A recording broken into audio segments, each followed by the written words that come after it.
Eric and I have just arrived in Lancaster County, Pennsylvania for 3 days of flea market hopping and antiquing. We are so excited to be here. We cannot wait to see what we can find.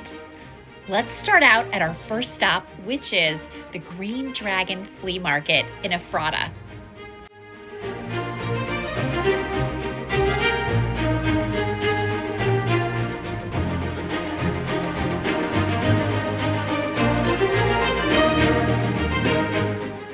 But we're starting off in an indoor space. There's both indoor spaces and outdoor spaces here. But we figured the door was open and nearby, so let's see what's inside. So we're just gonna take a walk down the hall.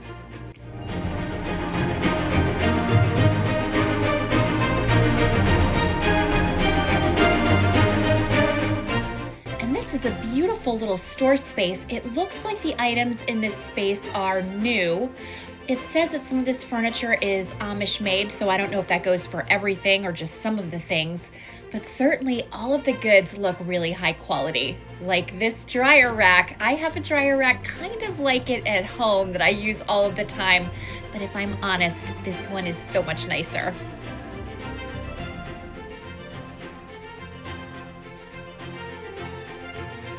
There's so much tempting food here. Oh my gosh, the smells are out of this world. I wish I hadn't just eaten lunch. I would be much more tempted by all of these fabulous things.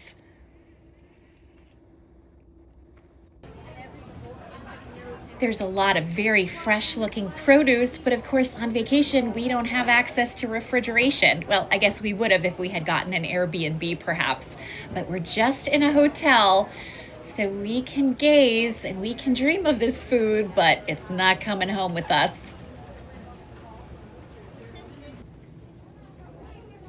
There's lots of really interesting spices and things. I'm tempted by all of them. I just want to get a look at everything before I start to make any purchases. I really wasn't sure what to expect from this flea market. I was told it was really a food market primarily, with some antiques as well. And so far, that seems to be an accurate description.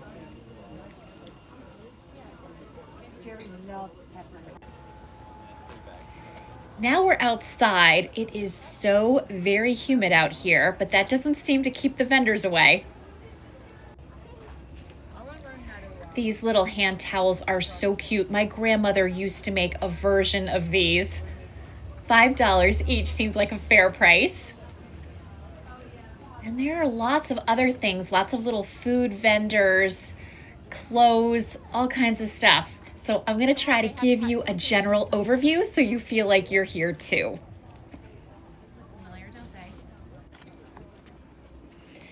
We just found a little antique store in the mix and it looks promising. So we're gonna head inside.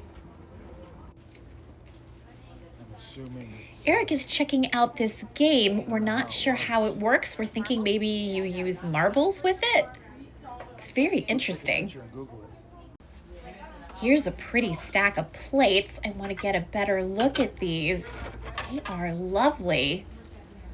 Let's see who makes this.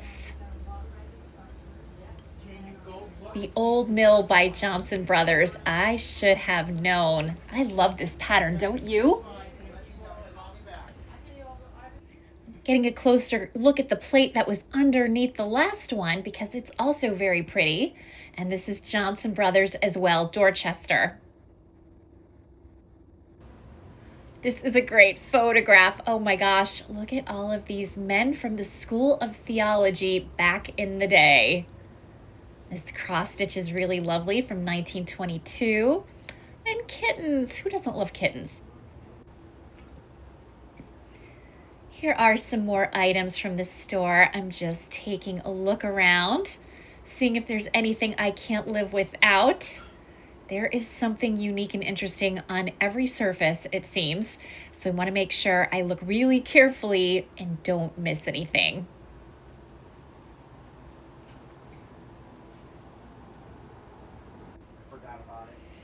I like all of these tins. They have a great look. We're back outside again. A lot of these vendors are packing up because it's about to pour down. So they're not going to spend too much time here. Maybe that means there are a few deals to be had at the last minute. I'm not sure. And of course, we don't want to get drenched ourselves. So we're proceeding with some thought. There's lots of interesting things here. Oh my gosh, there used to be a windmill on our own property that looked exactly like that. It's stacked up in our barn now. I like these little coasters for 50 cents. And there's some pretty linens here, but I see some staining, so I'm not gonna pick up anything that's not pretty pristine. I love this Fisher-Price barn set. Oh my gosh, my 5-year-old self is jumping up and down right now. I think this is just about our last booth. There's some pretty Afghans here, really nice textiles, so many pretty things, but the rain threat is real. There's lots of piles of clothes. We are not stopping to look through them, but they seem to be a hit with the customers. Check out this sky. Oh boy. You can see how many tables are bare now. A lot of people have left. Well, you don't see an Amish buggy every day, at least not in Connecticut. We're headed out and we're gonna stop off at another store that is very close by. We're on our way to the Old Stone Barn. This is an antique store that we went to in December. We loved it then, and hopefully we'll love it again.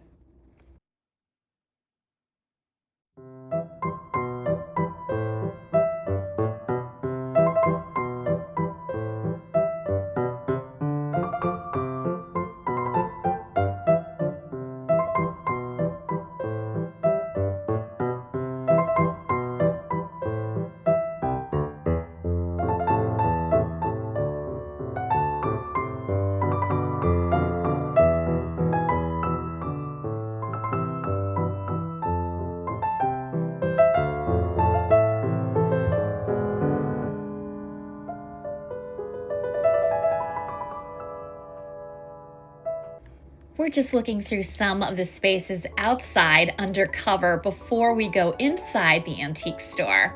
This painted table is really interesting, and I like that wheelbarrow. That would be a pretty garden feature somewhere.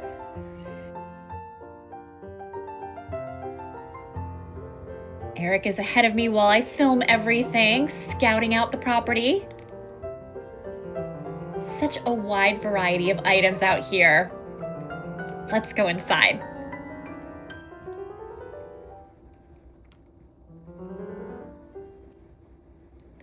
This is a really pretty primitive looking box. There's little bits of china. Let's see who made this. International china. So not vintage for sure, but not super old. Well, this is obviously the holiday themed room. There are some really interesting holiday decorations in here. I like the faux fireplace. It gives a nice cozy look. And this little sled decoration is so cute. $12. This iron weighs a ton, of course. It's $35, but it's been hand painted and I think it's beautiful.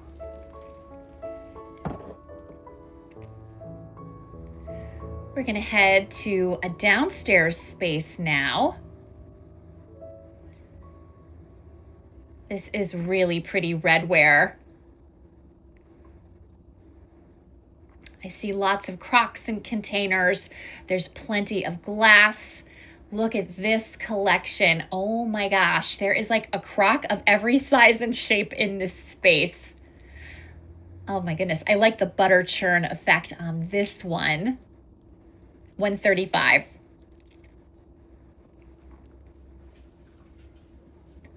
I'm continuing to look through. This little biscuit jar is super sweet for $8.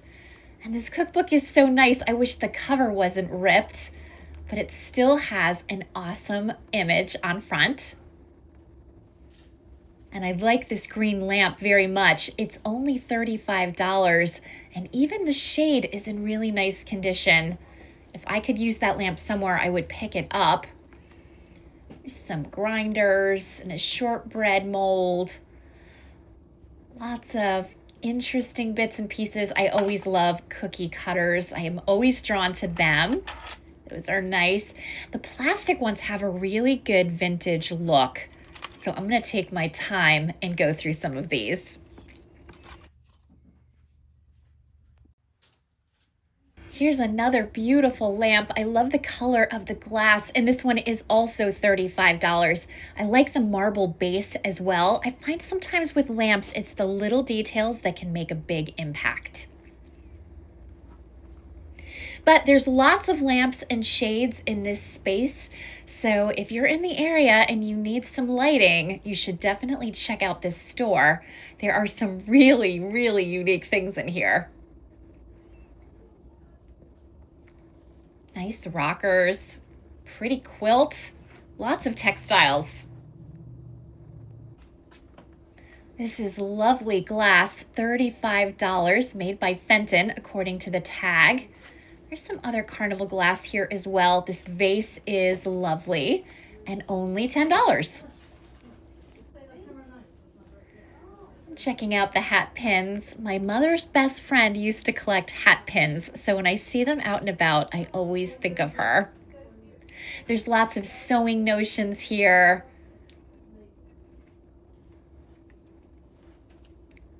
This is a very pretty cross stitch. I like it a lot. $10. If I like the frame more, I would be tempted to pick this up.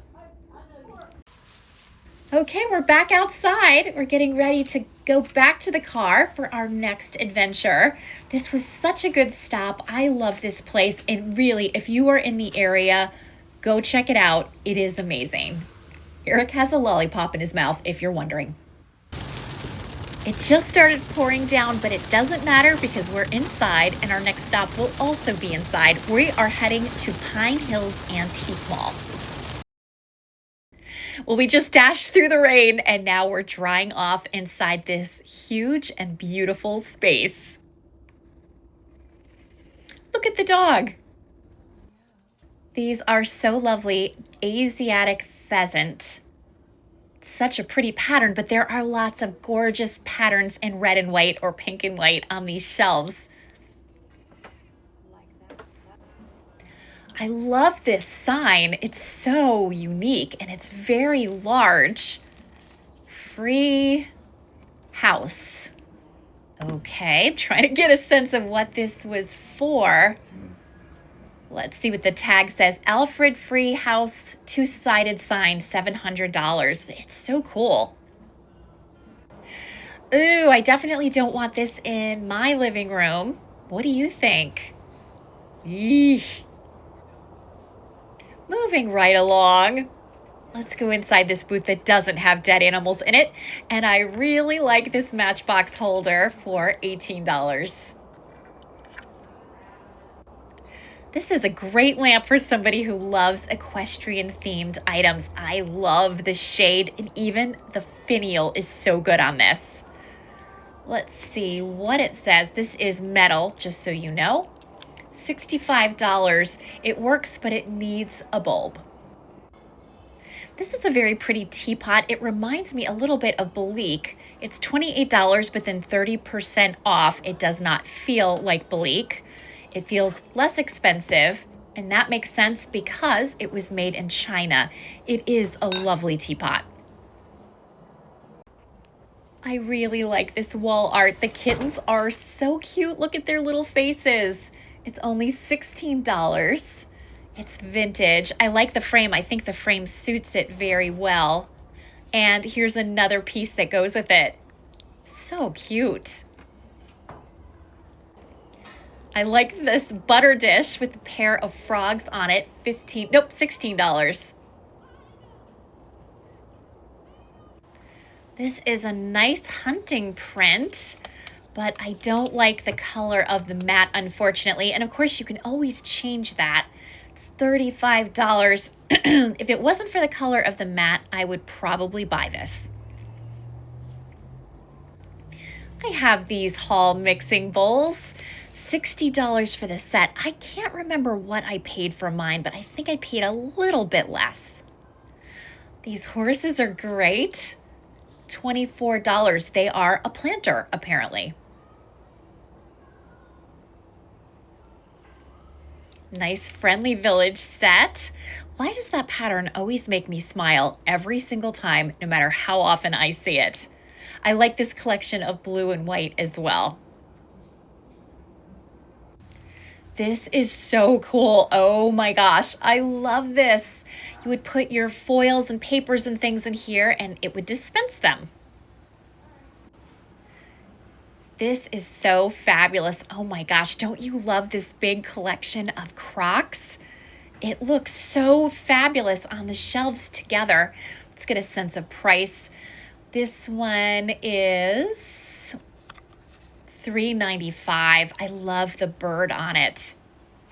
Croc collecting is big business. There are a lot of people who have high levels of expertise in this area. I don't, but I enjoy seeing them very much. That sign has Eric written all over it. And there's some really cute vintage toys. Of course, I like the chickens the best. They're so cute.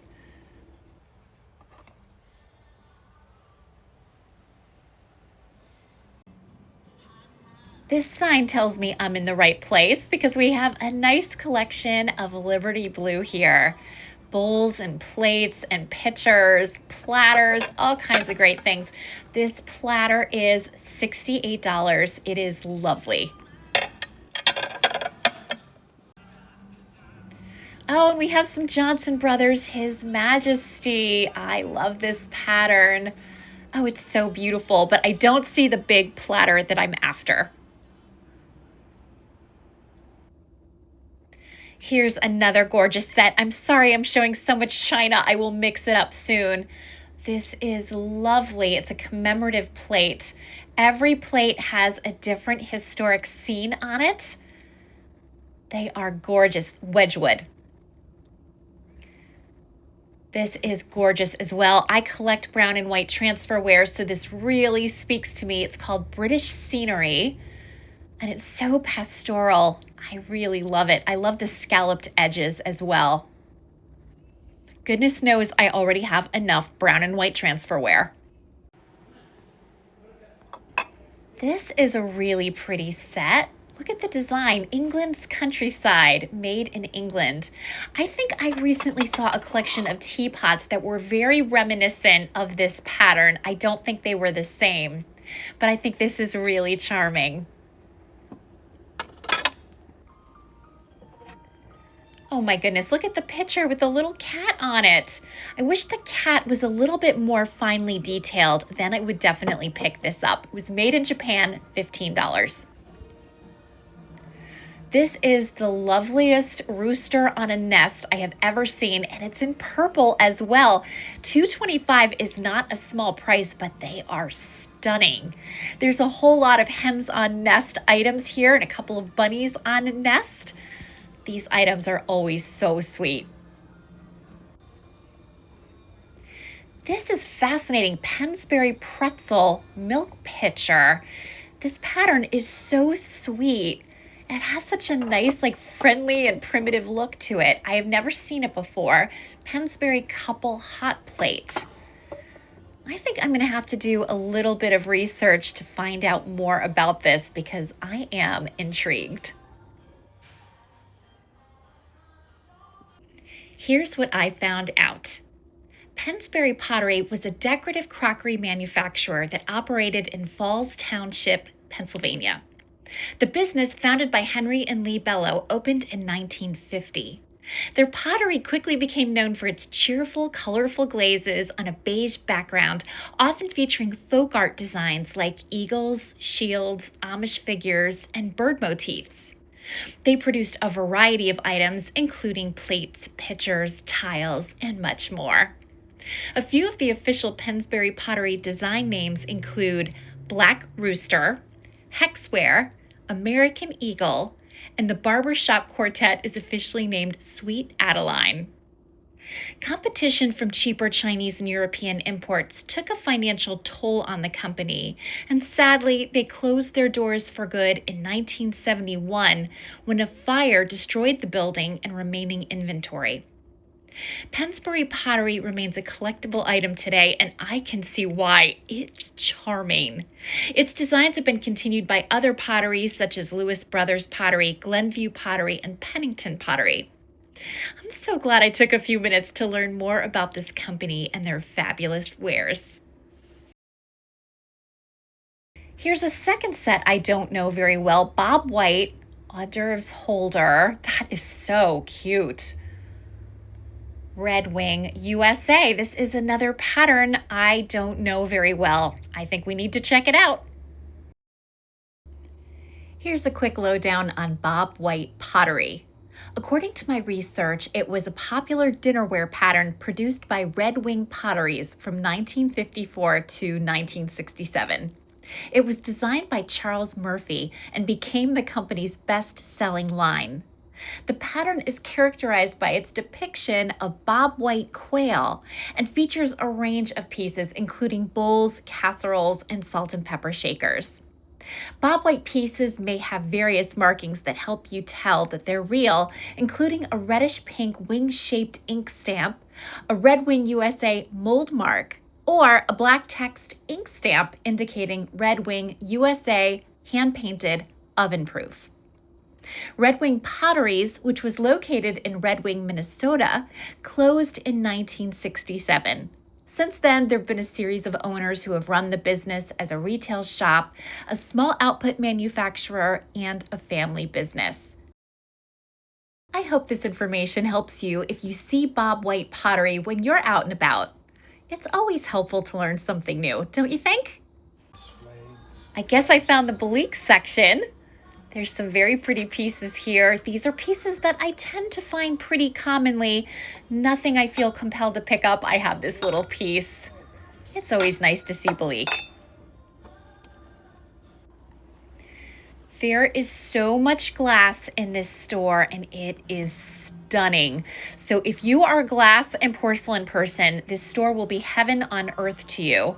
This is just a tiny sample of what I'm seeing. It is fabulous.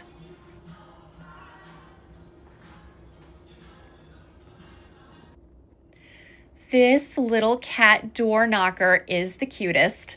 It is $80. Love it.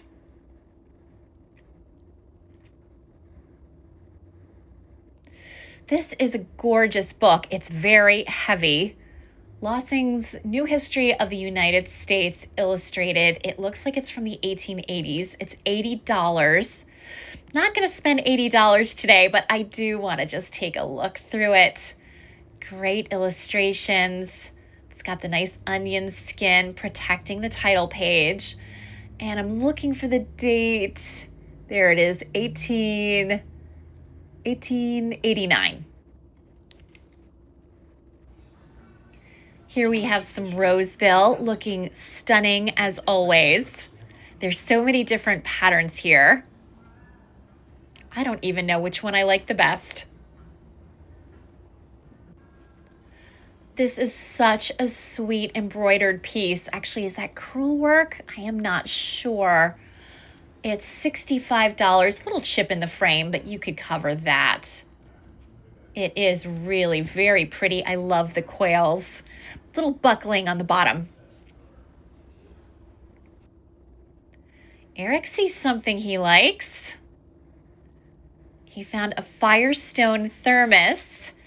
The question is, will he actually purchase it? Eric is notoriously picky. $18 for this.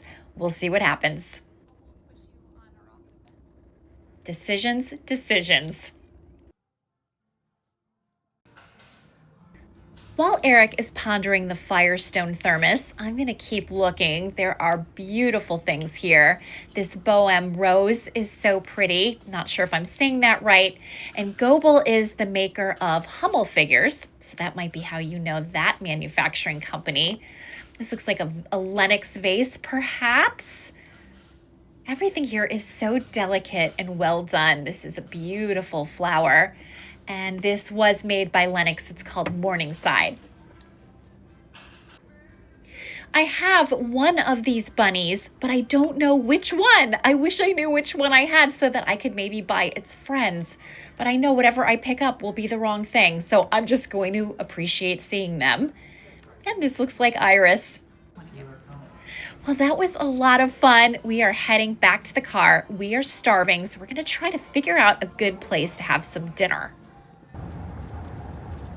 We're on the move again. We're going to go to a restaurant that's not too far from our hotel that looks interesting. I don't know much about it, but what's an adventure without some unknowns? Am I right? We've just arrived at Knight's Pub and Banquet Hall, and this place is so interesting. Let me tell you a little bit about it. The Knight's Pub in Reading, Pennsylvania is a large dining and event venue located within Stokesay Castle. The castle is a replica of an English castle also called Stokesay Castle that was built at the end of the 13th century. The building we're visiting today was built in 1931 by George Bear Hester as a honeymoon cottage for his fiancée Anne Hall Nichols. It was designed by his cousin, architect Frederick A. Muhlenberg. Hester and Nichols, who had been childhood neighbors, had first seen the castle during a European trip with their families when they were both 13 years old. It clearly left a big impression on both of them. Unfortunately, their marriage only lasted 5 years. Anne remarried shortly later to a man named Ferdinand K. Getz in 1939 and tragically shot herself in the family home at the age of 39. You can actually view her death certificate online. Rumor has it that Anne periodically haunts Stokesay Castle to this day. Stokesay Castle remained a private residence from 1932 to 1956 when it was sold and converted into a restaurant and venue for weddings, which still operates to this day. It has such an interesting history, and it is truly a beautiful building.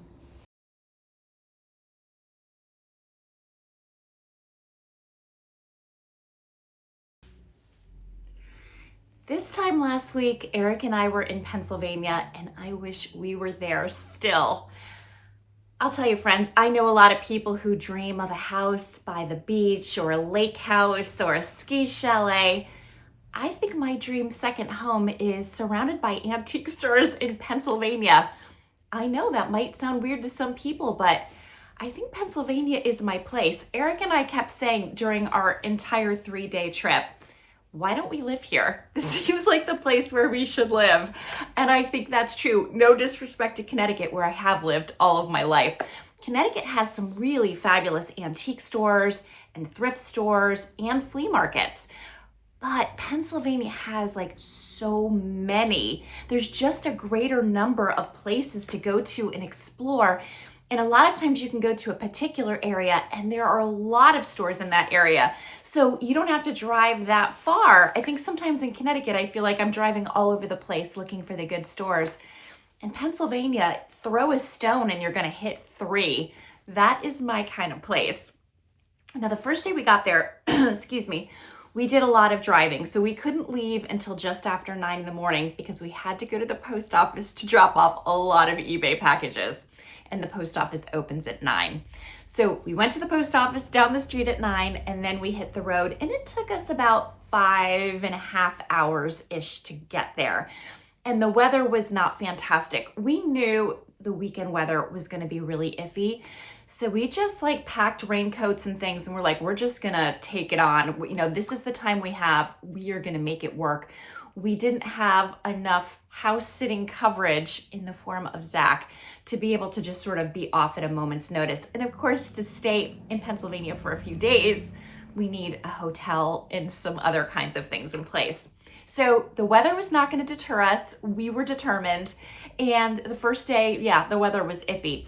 So we started off at the Green Dragon in Ephrata, or Ephrata. I don't know if I'm saying that wrong, and I don't mean to offend anybody if I am. But we started off at the Green Dragon, and I think the next time I go there, I would like it so much more for a couple of reasons. First of all, I would have a better sense of the layout of the place and what to expect. So when we were there, and we were there really late in the day, so that the first expectation would be I would get there so much earlier in the day, because I think a lot of the outdoor vendors had already left, complicated by the fact that it was threatening to pour down with rain at any moment. So there were slim pickings in that regard because of the time and the weather. The other thing is there were a lot of other kinds of things around. Like, we knew this was kind of a food market, but there were a lot of other things like soaps and syrups and spice jars. There was an amazing bakery, and unfortunately I had just eaten, so I just couldn't cope with any bakery items, which really are like my favorite. There was some clothing. There was such a wide variety of awesome things. The next time my headspace would be like ready for that. And I would have a sense of the kinds of stuff I want to buy based on the things I didn't buy this time and sort of wish I had, if that makes sense. The other thing that was really complicating was that Zach, as I said, was house sitting for us. And he called us when we had been at the market for maybe half an hour to let us know he had lost his keys and had no way to get in the house. Now, we don't leave a spare key out anywhere on our property, so we didn't have a way for him to get in the house. So Eric had to call his dad, who was at his store, which he does not like to leave, to see if his dad had a key, and he wasn't sure if he did. So then his dad came home from work and he was annoyed. He had to find the key, which was uncertain. I was mad at Zach for not having figured this out earlier. It was a lot. Eric was like, I'm just going to have to drive back home. I mean, you know, craziness. So, and I think, to be fair, our stress level was a little high at leaving home for a couple of days because Wilson is fragile, as I'm sure you can see if you watch my videos on a regular basis. He is fragile. And Eric's dad really benefits from having Eric right next door. So we were already a little edgy for leaving, and this kind of pushed us a little bit over the edge. Fortunately, Eric's dad did have a key. Zach was able to access the house, and everything was fine. It probably took me about an hour to like shake that off, at least. But then we were able to regroup and enjoy ourselves. Of course, the minute that happened, it started to pour down with rain. And all the outdoor vendors were gone, which again, I totally understand. But before that happened, I did pick up a couple of things. The only outdoor vendor that I actually purchased items from was in a mood to move his stuff. That is my kind of vendor. So I picked up this Fisher-Price barn. It actually, one of the loft doors is stuck. We're gonna see if we can fix that, but even if we can't, I think this is adorable. I had this as a child, and I see them sometimes. I always wanna pick them up, and they are never priced at a point that I can live with. Wait. Can you hear that? That's like supposed to make a mooing sound. Nah, it doesn't so much anymore. But this is really adorable. I was excited to have this. Again, it brings me right back to my childhood, and it came with this excellent silo that is a little bit on the dented side. Actually, I think that happened in our car, to tell you the truth. But it's so cute. Oh my gosh. And the silo part, the top comes off. So I thought that was adorable, and it brought me right back. And then I picked up this little Fisher-Price lunchbox that is adorable. It doesn't have, I think it would have had a little thermos in it, which is gone. But this was so cute. And I believe I bought all 3 pieces for $10, I think. I mean, it might have even been 5. I think it was 10, which I thought was a great price. So I'll probably like nostalgically hang on to them for a little bit and then probably bring them to my booth space. I know at Quality Consignment in Colchester, Connecticut, I never see Fisher-Price stuff. I mean, maybe it's there sometimes. I never see it. It felt like there was a lot of it in Pennsylvania. Just another reason to love Pennsylvania. So I think it would be fun to bring something unique to my booth. So probably that's what I'll do eventually when I'm ready to part with it. As I said, I wish I had picked up more food items. There were some really unique food things. There were some homemade food things. There were like all kinds of amazing pretzels. There were so many good things and I didn't pick them up. There were like these jars of, well, weird to me, I'm gonna say weird, like pickled eggs. Weird only because I have never seen them before around here. And that would have been fun to bring home, like all kinds of like interesting mustards and sauces and so many good things. A lot of the stuff I couldn't buy because I would have no refrigeration for it. So they had amazing produce. Oh my gosh, beautiful flowers. They had like a deli counter and I mean, all kinds of amazing things. And I just didn't really quite know what to expect. And so I didn't make the most of it. And again, as I said, I was tired from the drive. My mind frame wasn't good from the Zach thing. So I definitely plan to go back. What we did manage to get was this peach jam. I love jam and so does Zach. Eric tends to be very old school with like grape jelly, circa 1975. I like different kinds of jam. A lot of times I get fig, but this is really cute. And this was actually made in Pennsylvania.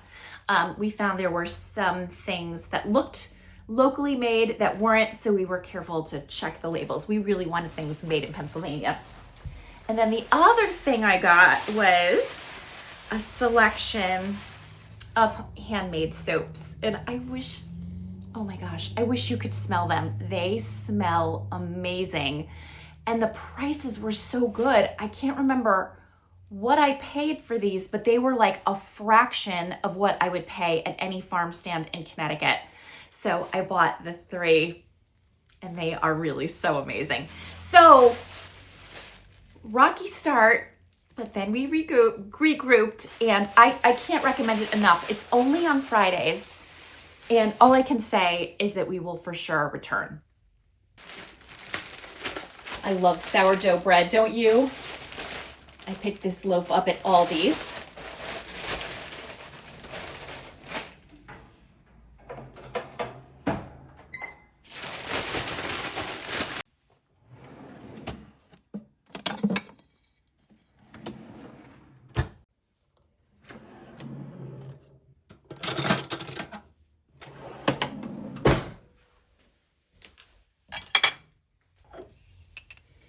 I cannot wait to try this.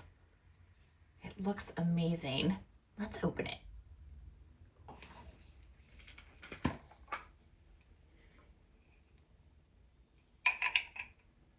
Smells good. We'll see how it tastes.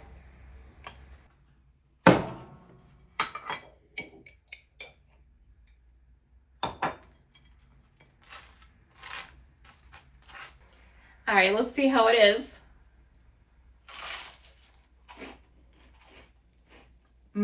It's really good.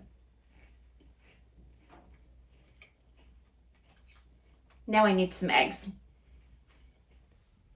We were so excited to see that we were right near an antique store where we did so much damage the last time we were there. So the last time we were in Pennsylvania was December and we had a phenomenal time. And if you haven't checked out those videos, be sure to. I'm going to link them in my video description so you can find them because they were fantastic. Really, we found great things. So when we were there in December, we kept hearing about flea markets and we were determined to come back to check them out. That was a big reason why we were there in June. So we weren't going to go to a lot of antique stores, but because it was raining and the flea markets were kind of closing up for that reason, understandably, we returned to an antique store where we had great success the last time. We didn't even know it was so close. It was like suddenly we turned a corner and we're like, aha, there it is. And it was so good to be back. So we didn't find that much. I think all of the things we had seen in December were gone. So this is obviously a store that has good turnover. That's a sign of a good store. But I did find this adorable tiny 5-fingered vase. I have never seen such a small one. I call these tulip vases, but technically they're called 5-fingered vases.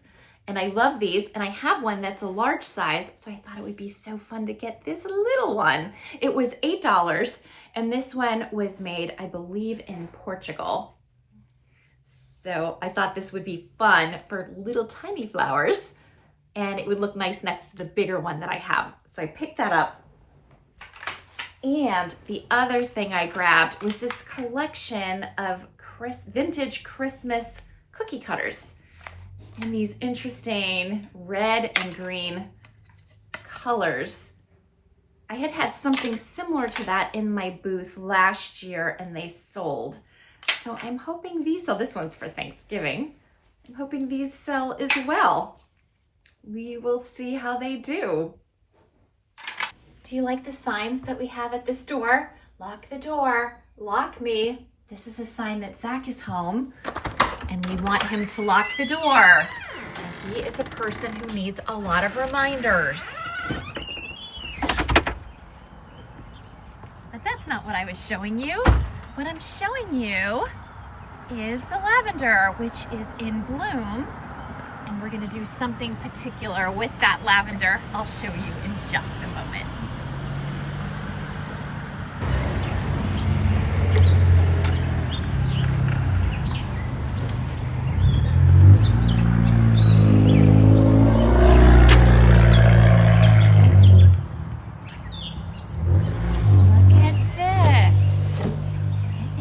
Looking fabulous. We have two different types and they have spread out so nicely. This year I'm gonna have to divide my irises too because it's getting very crowded in this bed.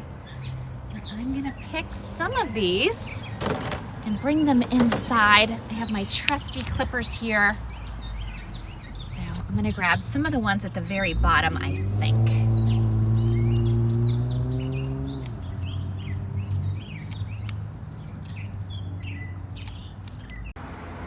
This is probably more than I need, but I want to have plenty of options. Let's go back inside.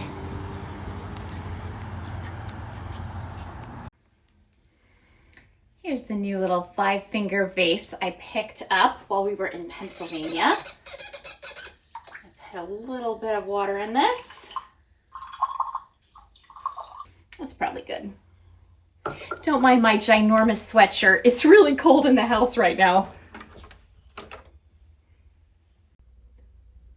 Here we go. I think this looks so pretty with the lavender in it. And that's a good thing because I always have lots and lots of lavender and I love the way it smells. So this is a perfect little vase to show that lavender off. And of course it will continue to smell good even after it dries. And I think it looks pretty next to my other vase that has faux tulips in it. This I think was a good little pickup. We ended the day going to one more antique store, and while it was fabulous to walk through, oh my gosh, do they have beautiful things, and especially beautiful glass and lots of china, and it was a pleasure to go through it. We didn't end up buying anything there, but it was torrentially downpouring at that point, so we were so happy to have a nice dry place and an interesting place to peruse. I had said that we didn't purchase anything, but I forgot that Eric in the end did get the Firestone thermos. So Eric, tell us why you picked this out. It was a good shape, Firestone, car related. It wasn't broken, which is usually a plus. The glass thing's in really good shape. Indy, honey, you're blocking our shot. Goes on really well. The cover's in good shape. The cover, it's all there.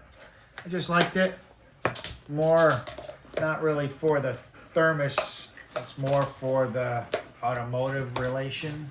Okay. Which is the Firestone. Because they're tires, right? Correct, and they have service stations, but just I thought it was nice, great shape, no big money, $15. So and there's Irish. So I should mention Eric just got home from work, so all the furry ones are very excited about this. Eric, one last question for you. We saw in the video footage that you were kind of pondering the Firestone thermos. What was the thing that pushed you over the edge and caused you to make the purchase? I don't know. Is it fair to say that you looked it up on eBay and Oh, realized the price you're was right. pretty good? Correct, that's right. As I put words in your mouth. No, that's right. I remember now. Yes, I went on eBay. It was substantially more, so I thought I was getting a good deal, and it was car related. And that's one of my top things I try to collect. All right. Thanks for sharing. Where's that going, by the way? I'm going to the barn, right, Iris? We saw that coming. So that was kind of day one of thrifting in Pennsylvania, but there were 2 more days, and I can't wait to tell you all about them.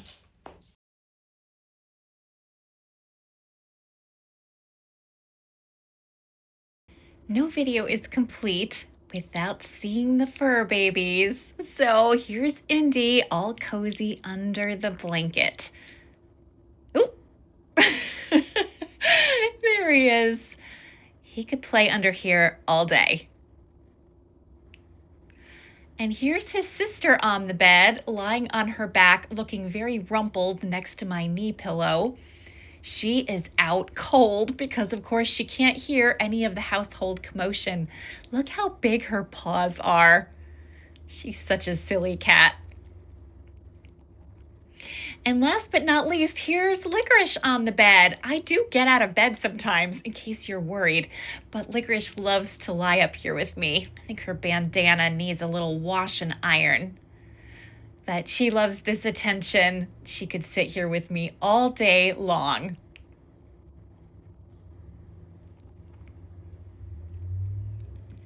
Back downstairs, see, I told you I'd get out of bed. Here's Wilson in the dining room. He's trying to play it cool, but his tail is wagging, so I know he's happy to see me. These dogs like to lick my hand. I swear I wash my hands afterwards. Please don't be disturbed by that. It's just how they greet me and say hello and let me know they love me. I am so lucky to have so much fur baby love in this house.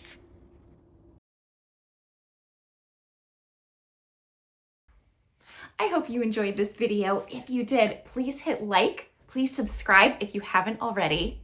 Have a wonderful day, and I hope to see you next time. Bye for now.